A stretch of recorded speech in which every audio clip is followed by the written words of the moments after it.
And it muted me for no reason. Also, hooray. Okay, so I'm back. I'm going to re-screen share. Thanks for your patience. Thanks for sticking around. I don't know what happened. It just stopped recognizing my mouse and my camera. So, yeah, back into presentation mode. You know, it's always something. You always get a little bit of excitement for the day. And this was mine today. So if that's it, I'll take it. Alrighty, so we were talking about the sequence of events that happens in these types of cases. So claims of discrimination have to be handled at the employer level first. That's how all these laws are written. So you tell someone within the company if you feel comfortable and safe doing so. Tim, just don't unplug anything. You guys will probably see tail here in a minute. And so big companies will have an office of affirmative action. They'll receive complaints about all kinds of inappropriate discriminatory behavior.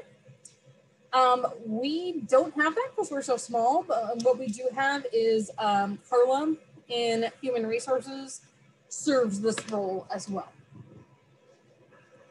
The problem here is civil liberties and balancing that with the protections of the accuser. So civil liberties say a person has a right to know who is complaining about them, who's accusing them of something. But then of course we also want to protect the accuser from retaliation. So you try to get an informal resolution, or the Office of Affirmative Action would, and if they can't do it, then a formal inquiry would be open. Then an administrative body, typically the EEOC, which has investigators and hearing officers, will get involved. And you are asked to indicate as the complainant, as the accuser, what sort of remedy you want. So, you know, do you want monetary compensation? You know, do you want criminal charges filed against this person? What do you want? And then it will actually go to the judicial system, which is federal court. All right. So employers have a duty to provide workplaces free from hostility, intimidation, or insult. If there are clear, tangible effects of discrimination, such as the lack of promotion, lack of raise, etc., the employer is liable whether or not they know it's been going on. So let's say it's a supervisor down the chain and the higher-ups had no idea. Not an excuse. The company is still liable. In the absence of physical damages or evidence, there's also a hostile work environment. In that situation, the plaintiff needs to show the employer knew what was going on and didn't do anything about it. So a hostile work environment, especially for sexual harassment, indicates that because of the work environment, it was difficult for you to do your job. It's interfering with your work performance and has seriously affected your psychological well-being. The Supreme Court has ruled it's enough that if it just affects the person's job performance. You don't need any more evidence than that, essentially. And this is generally claimed when there's no tangible effects evident. And this can include things like jokes, comments about the way people dress, comments about their appearance. It can also include things like having calendars on the walls with pictures of nude women or things along those lines. I remember one time I had Carla come to one of my classes and talk about this, and she talked about a case, not here, but that she had read about in the Commonwealth, where they had a kissing club, and like you had to kiss every guy who worked there if you were a female worker. Yeah, also not cool, obviously, right? Not so much illegal. There's not necessarily, you don't need like a clear and compelling standard. Sometimes the court has said that it is considered harassment if it's offensive to you as the person who's being harassed, even if no one else is offended by it. Sometimes they'll say they need to compare it to whether the average person of the same demographics, be it, you know, woman or someone who's a person of color, etc., whatever it is in that particular case, how would the average person of that identity react? Workplaces will try to create environments where there's no opportunities for this to happen, no opportunities for people to be offended or for harassment to occur, because these, again, can be lengthy and expensive processes. So protections employers have in place can include general sensitivity training. It's a way to recognize that the employer is actively doing something to combat this. So if any of you work for the university, or you might even just have to do this as students, you have to do a quiz about Title IX every year. I know all the professors have to, and that's to show that people are educated about it, basically. You should have an office specifically designed and dedicated to handling complaints. Again, at smaller companies like Wesleyan, that might be, you know, just HR. And then if an employee reports to higher ups and it's not followed up on, that's what's really a problem. And that's where the company becomes more and more implicated, more and more liable. So at one job that I have had, I did complain about sexual harassment, and the person that I had to report to was friends with the person who was harassing me, and just kind of blew it off. And when I started crying in her office, she just told me I was tired. And I didn't know this bit, or I think I knew it, but I couldn't remember it, right? Until later when I talked to my grad advisor about it, and she's like, that's illegal for them not to do an investigation. So yeah. It certainly can happen in places, you know, and people get away with it. All right, so how do psychologists get involved in these cases? So at the general level, again, they might be called in as an expert on the effects of harassment and discrimination. These are wide-ranging and linked to not only things like, you know, PTSD and depression, anxiety, but also to lower income, things along those lines. And there are scores and scores of studies that have examined this. They might assess and testify about that particular individual, how this is happening. And this is one case where you can actually be asked to do both. Again, that's not typical, but this is a case where you can serve both roles.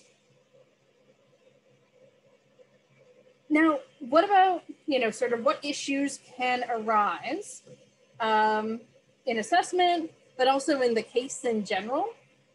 You know, the first thing the hearing body has to decide, and this is not the psychologist's job, but is, did it occur? Did this actually happen? This is the role of the determining body, whether it's, you know, an office on at that employer or the EEOC. If it did not occur or there's not enough evidence, then the case is typically closed and no action is taken. And then if it did occur, there's what they call welcomeness, which I gotta love. It's just like victim blaming language in and of itself. So were you a victim or a participant? And so then you try to get at internal feelings, motives, and fears. And psychologists can get involved here. And essentially, if you cannot determine it was unwelcomed, then there's no case and the case is over. Most of the time, this is pretty evident. And especially in today's age, there will be like text messages or emails back and forth that you can present as evidence. I asked this person on, you know, December 9th to stop. And then on December 10th, I got yet another harassing email. And then where psychologists definitely get involved is looking at the effects of the events. So the general personal emotional effects. Are they experiencing anxiety, depression, you know, Here's where you start to get into some of the same stuff we just talked about for compensation of psychological damages. In terms of job performance and like lost wages, not getting promoted, the EEOC takes care of that part. But the psychologist, just like they would in a personal injury case, might look at, here are these aspects. And so in terms of the time frame, you want to establish cause and effect. So vulnerability does not excuse the behaviors of others that aggravated previous conditions. So if this person already had depression, but it got much worse because of this harassment, that doesn't mean like it didn't cause it. This is sometimes called the eggshell effect, where you can essentially address it that way. Hey, I do have a slide about this. I'm like, I'm talking a lot without a slide. There we go. So the eggshell, again, it falls within time frame. And then you also want to project change, just like with the personal injury cases. How long lasting will the effects be? And what does the person need to help them heal? Like, do they need psychological treatment? Well, then the employer should pay for it. In terms of the process, this is no different than the other evaluations we've talked about. You want to interview everybody relevant, and you want to observe them during the interview. You know, obviously not every psychologist is trained in microexpression detection, right? But your clinical skills get pretty good and you start to be able to tell whether or not someone's being upfront and truthful with you. You want to record everything and you want to look into records. Have they been in therapy previously? Look at that. What are their job performance evaluations before and after this event? And then you might want to give psychological tests. Again, like with all the other assessments we've been talking about, they will only really give you information about the person's current functioning, right? Not about how they were functioning beforehand. So a limitation is, unless they were previously in therapy or had previously undergone assessment, we don't have a baseline for comparison. But if the person currently is experiencing distress, that's something you can indicate, right? You can also start to look at things like malingering. Again, it's really rare to falsely report these things. I think it's less than 10% of cases are there false reports. But it can happen, right? So we want to look at the validity of their distress and maladjustment. And so we need to look at that. And so this was on a couple slides ago. I'm not really sure why I put this here. Usually psychologists will only get involved if the case goes to federal court. But they might also get involved by treating the person during or following the harassment. So you might not even be the person who's evaluating the person, but if you're their treating psychologist, right, you might be, your records could be subpoenaed or you could be called to testify. And again, typically that's only going to happen if it goes to federal court. All right, so now we're going to talk about disabilities. And the big thing we want to look at here, the big law that applies, is the Americans with Disabilities Act, which was originally made in 1990. So this was made to prevent employers from discrimination based on disability. This was intended for in the workplace. So it's not hiring or firing or promotion. So it's like your day-to-day tasks. So accommodations are a big piece of this. And if you've heard of the ADA, this is probably where you've heard of it, right? So accommodations include things like wheelchair ramps or handicap parking spaces or access for those who have physical disabilities like restrooms or elevators.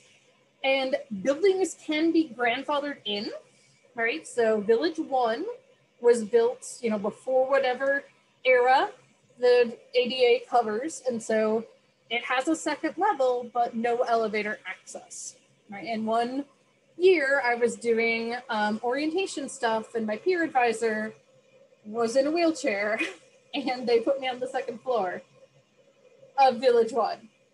Welcome to Wesleyan. We're very equity friendly. It was really embarrassing, but luckily another professor switched spots with me. yeah, think things through, think things through. Another quick story is when they built the lacrosse/field hockey field, that's actually where the parking lot for Village 2 used to be. And so originally they weren't even going to make another parking lot. And like, we had to tell them, you need another parking lot. And then when they made it, they didn't make any handicap spaces near the building. They only made the ones near the field, which wouldn't be so problematic, except the only professor who is on campus who's currently in a wheelchair is Dr. Brown, who has his office in V2. Right? So it was super awkward, and we all campaigned to get him spots where he could actually park. And then they just sort of put up handicap signs, and we're like, he needs to be able to get out of his car. So then they had to put in the spacing. Anyway, it's just like, who was not thinking things through, right?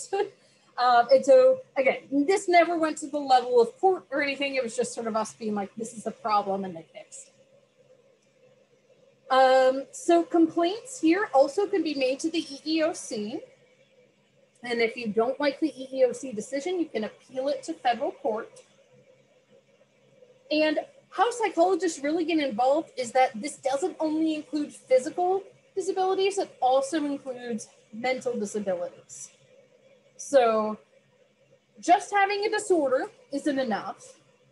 You need to show impairment, that this adversely affects one or more major life activities, that in particular would interact with their ability to do work without accommodations.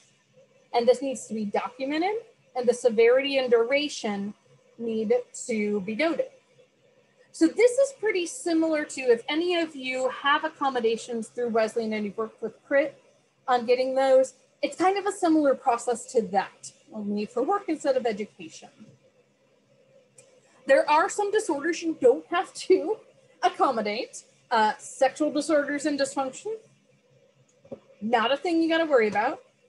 Impulse control disorders like gambling, kleptomania, pyromania, you don't have to make accommodations for that. That's good. Psychoactive substance abuse of illegal drugs, but you do have to accommodate the person if they're rehabilitated. So, you know, if they, let's say, need time off work to go to an AA meeting. And then, interestingly, once upon a time, homosexuality, bisexuality, queerness in general was considered a disorder in the DSM. It actually was until the 70s, believe it or not. These are not considered disorders anymore, thank God. But they're actually covered by the EEOC just separately. They're a protected class now rather than a disorder, which is good.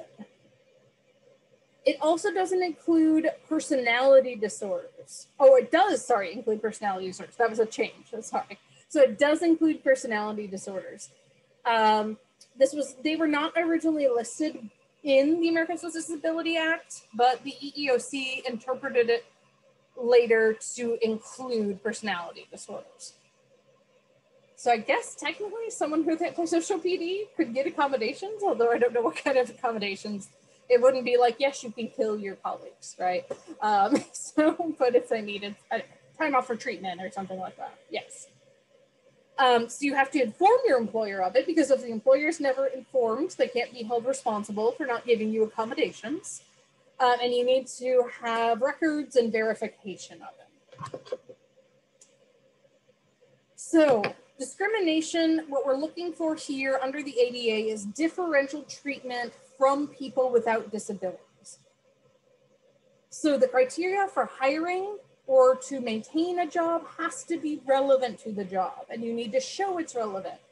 So a lot of times jobs will have things like you need to be able to lift 50 pounds, but like never in the course of that job would you actually have to do that, right? So that case, that could potentially be discriminatory, right? Because you could be excluding people with physical disabilities. So you need to show that it's relevant, or you can be sued under this. Could you do the job with your disability? There are, however, very high standards when public safety is at risk, right? So they're not going to let someone be a firefighter if they're wheelchair bound, right? you need to be able-bodied in order to move through a burning building. If you can do the job with what they call reasonable accommodation, the employer is required to retain you if you're hired and they're trying to let you go.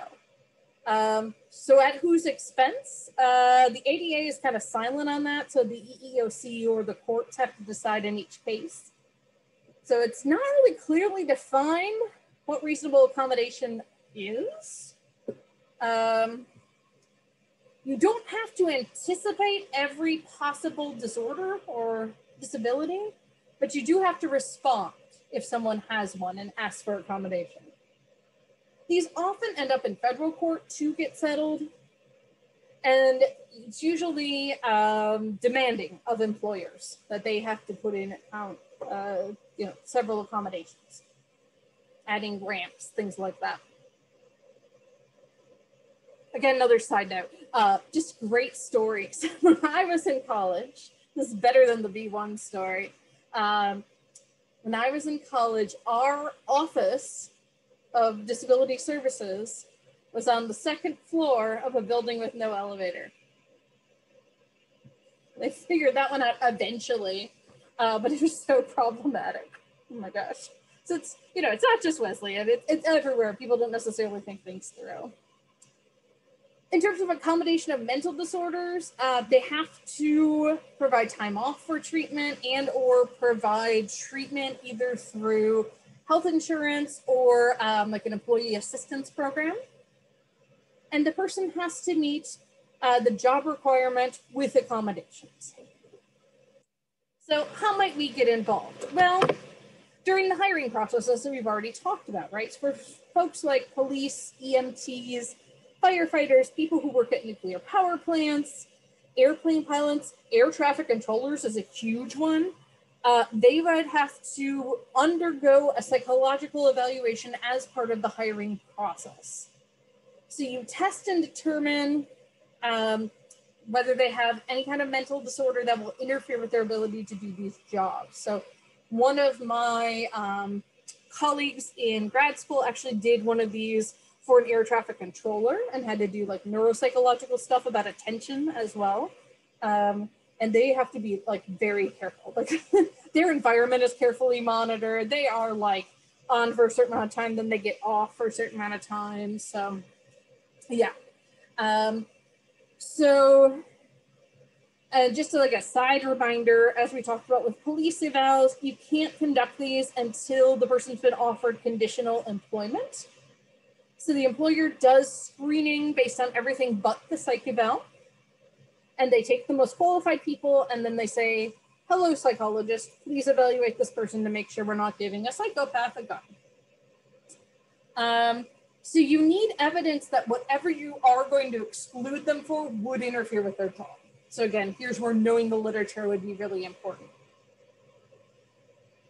Just like we talked about before, psychologists can be involved in fitness for duty or return to work evaluations. Do they have psychological symptoms that will interfere with their ability to be back out in the field? You can look at hostile work environment for individuals with disabilities, the same as any other kind of discrimination. The evaluations you would do here, you would have to have familiarity with the standards and procedures. You can also serve as like an expert witness in these cases. So it'd be really similar to other discrimination evaluations. All right, and then this one is more rare, but still I think kind of interesting. So I do have a slide about it, and that's psychological autopsies. So clinicians may be called on to give an opinion about a deceased person's state of mind as it existed at a specific time before death. So this, now you're getting to like the NGRI level, except it's even harder because you don't even have the person to interview, right? So these are called psychological autopsies, and they rely on information from two sources: interviews with third parties who knew the deceased and prior records, particularly if there are like recordings of this person from around that time. So how has testimony about psychological autopsies fared in court? In cases involving workers' comp, claims and questions of whether insurance benefits should be paid. The court has usually admitted psychological autopsy testimony, and obviously that would be the deceased's family bringing that suit. In criminal cases or cases involving question of whether the person had the mental capacity to execute a will, the courts are more reluctant to introduce psychological autopsy information. Alrighty, so we've already kind of talked about civil commitment and risk assessment. So I'm just gonna like really quickly breeze over this. All 50 states and DC have civil commitment laws that authorize the custody and restraint of people who, as a result of mental illness, are a danger to themselves or others, or who are so gravely disabled they can't care for themselves. So there's 4 types of procedures. Emergency detention is the most common ways that individuals are initially admitted to hospitals. So this, depending on the state, there might be like a 48-hour or a 72-hour hold where you don't have to evaluate the person yet. You just get them in the facility to try to protect them from themselves. And then there's voluntary inpatient commitment where the person says, yeah, I think I need to go. There's involuntary inpatient commitment, which requires a court order. And there's outpatient commitment where they're like remanded to therapy. All right, so it is going to take me just a few minutes to go over the dangerousness and risk assessment. So I will do that on Tuesday, but then we'll jump right into our next topic. Alrighty, so thanks for staying with me through the hiccups. I don't know why my computer decided it didn't have a keyboard or a mouse anymore, but such is life. So everybody have a great weekend. I'll stick around a couple minutes for questions, and I will see some of you before that, but I'll see most of you on Tuesday afternoon.